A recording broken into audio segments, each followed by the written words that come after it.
Hello viewers, शिक्षक विद्यापीठ में आप सभी का स्वागत है। महाशिवरात्रि की आप सभी को हार्दिक शुभकामनाएं। जूनियर सुपर टेट यानी कि एडेड जूनियर शिक्षक भर्ती परीक्षा जिसका फॉर्म भरे जा रहे हैं, जिसके आवेदन लिए जा रहे हैं, उसमें रिकॉर्ड तोड़ आवेदन हो रहे हैं। कंपटीशन बहुत ज़्यादा बढ़ने वाला है।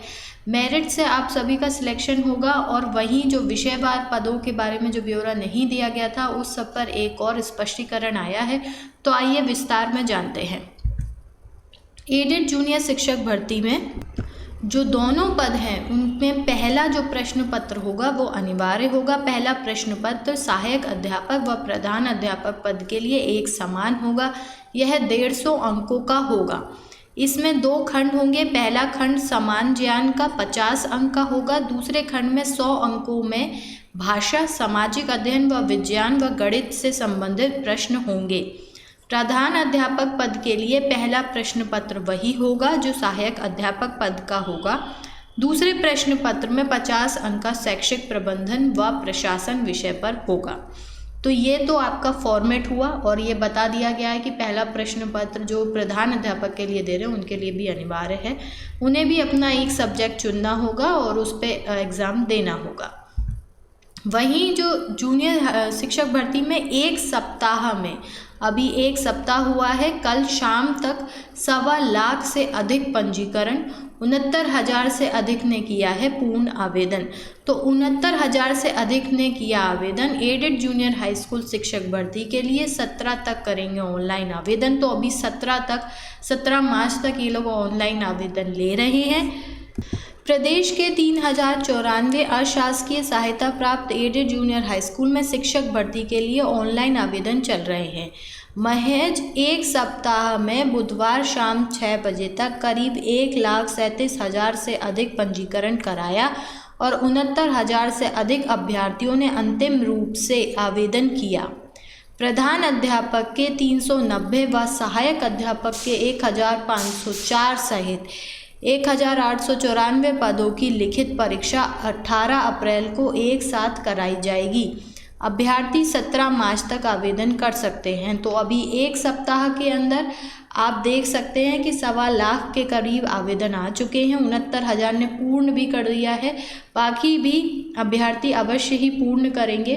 तो 1,37,000 जो हैं वो 1 सप्ताह में कर चुके हैं और अभी 1 सप्ताह और बचा है।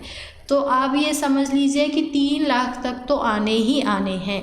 परंतु जो आयोग के अध्यक्ष हैं वो क्या कह रहे हैं उनकी भी सुने।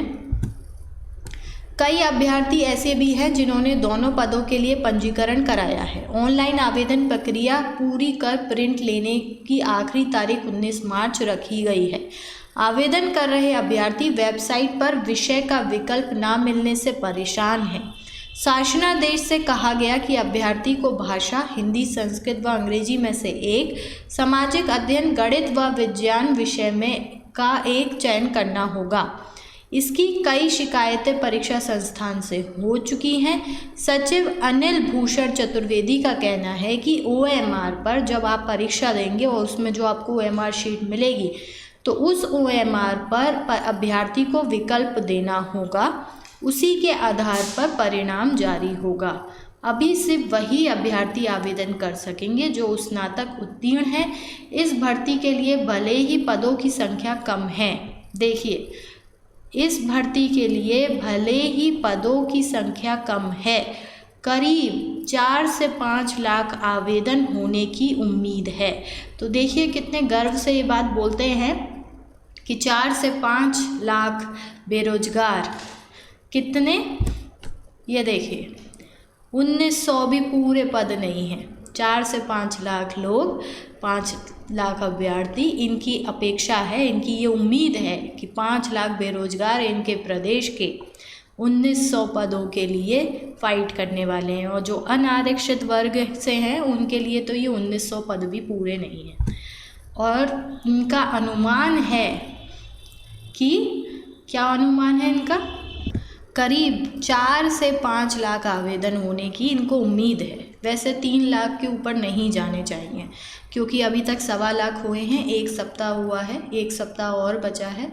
और कुछ विद्यार्थी ऐसे हैं जो TGT, PGT, GIC के फॉर्म भर चुके हैं तो उसका भी जो परीक्षा है वो जून में है। अभी सिर्फ वही अभ्यर्थी आवेदन कर सकेंगे जो स्नातक 50% तक उत्तीर्ण है। तो जिनके 50% से कम है वो आवेदन नहीं कर पाएंगे। मेरे पिछले वीडियो पे भी बहुत से कमेंट आए हैं कि हमारे 50% से कम है, हम कैटेगरी से हैं, स्पेशल कोटा से हैं, तो क्या हमारे लिए कोई रिलैक्सेशन है। तो ऐसा कोई रिलैक्सेशन नहीं है। 50% हर कैटेगरी में होने चाहिए, तभी आप ये फॉर्म भर सकते हैं। और फिर भी तो आप देख ही सकते हैं कि 1.25 लाख लोग फॉर्म भर चुके हैं। वहीं जो विषयवार पदों का ब्यौरा है वो नियुक्ति के समय शिक्षा निर्देशालय जारी करेगा, क्योंकि चयन के लिए अंतिम रूप से मेरिट बनेगी। लिखित परीक्षा एक तरह से अर्हता इम्तिहान ही है। तो अब आप ये देखिए कि ये लोग मेरिट बनाएंगे, इसके बारे में कुछ नहीं बताया है इन्होंने कि ये क्या हर सब्जेक्ट की अलग अलग मेरिट बनाएंगे या एक कॉमन मेरिट बनाएंगे। इन्होंने पदवार संख्या भी नहीं बताई है कि किस विषय के कितने पद हैं। मुझे लगता है कि ये इस जो 2 टॉपिक हैं ये बहुत ही महत्वपूर्ण टॉपिक है और इन पर ये भर्ती फंस सकती है। क्योंकि आप देखिए, एक तो जो बायो से जिसने किया है, जहाँ पर ये बोल रहे हैं कि गणित व विज्ञान विषय में से एक, तो अब आप ये देखिए बायो वालों को कितनी समस्या होने वाली है और गणित वालों को कितनी समस्या होने वाली है। वहीं आप एक जगह भाषा मात्र एक भाषा पे ले रहे हैं, दूसरी जगह आप गणित और विज्ञान 2 बड़े बड़े सब्जेक्ट अपने विषय एक ही एग्ज़ाम में 100 मार्क्स में डाल दिए हैं।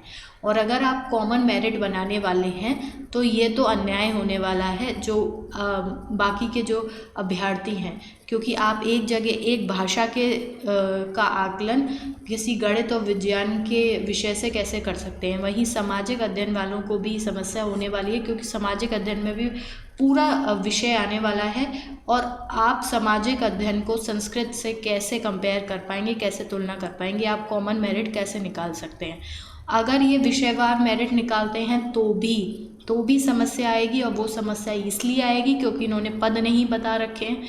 तो वहाँ पर ये समस्या आएगी कि या तो आप बराबर बांटें या फिर आप ये जो बांट रहे हैं ये किस प्रकार बांट रहे हैं।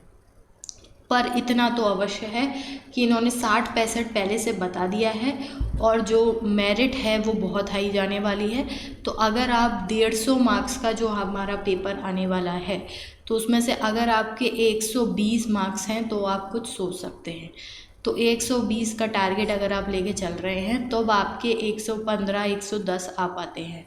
तो यहाँ पर आपको 130 का टारगेट लेके चलना होगा, तब जाके आप कुछ सोच सकते हैं कि हाँ कुछ हो पाएगा। क्योंकि आप देखिए कि इनकी उम्मीद देखिए, करीब 4 से 5 लाख आवेदन की तो इनको उम्मीद है, जबकि कितने आराम से ये लोग बोलते हैं।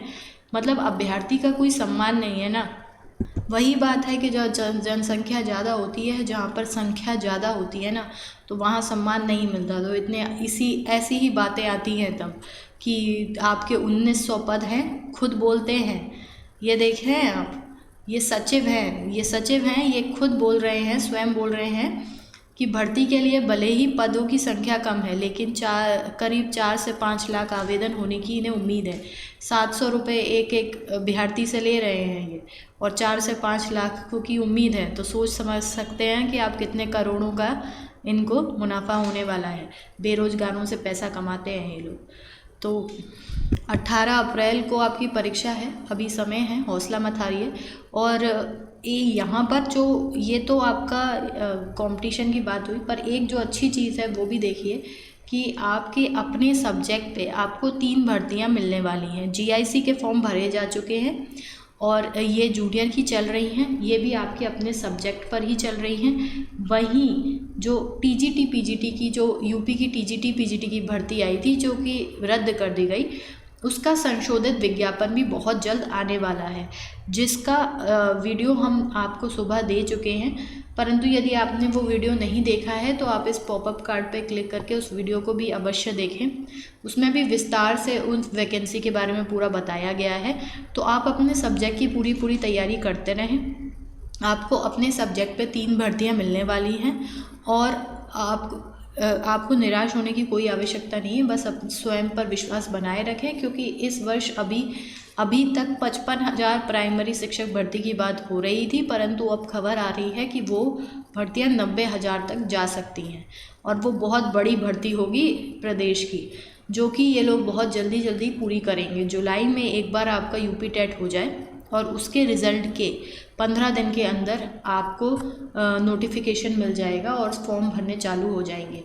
तो जुलाई में ये लोग यूपी टेट की बोल रहे हैं, तो अगस्त या सितंबर के पहले सप्ताह में आपको प्राइमरी शिक्षक भर्ती देखने को मिल सकती है। 90,000 तक सुनने में आ रहा है कि 90,000 तक पद ये निकालने वाले हैं और उस भर्ती में ये पूरी अपनी बहुत ही जल्दी प्रक्रिया करेंगे ताकि वो भर्ती लटके नहीं और अपनी पूरी, अब इनको करना भी चाहिए जिस प्रकार से 69,000 लटकी थी, तो इसमें ये लोग ध्यान भी रखेंगे, पूरा ध्यान रखने वाले हैं।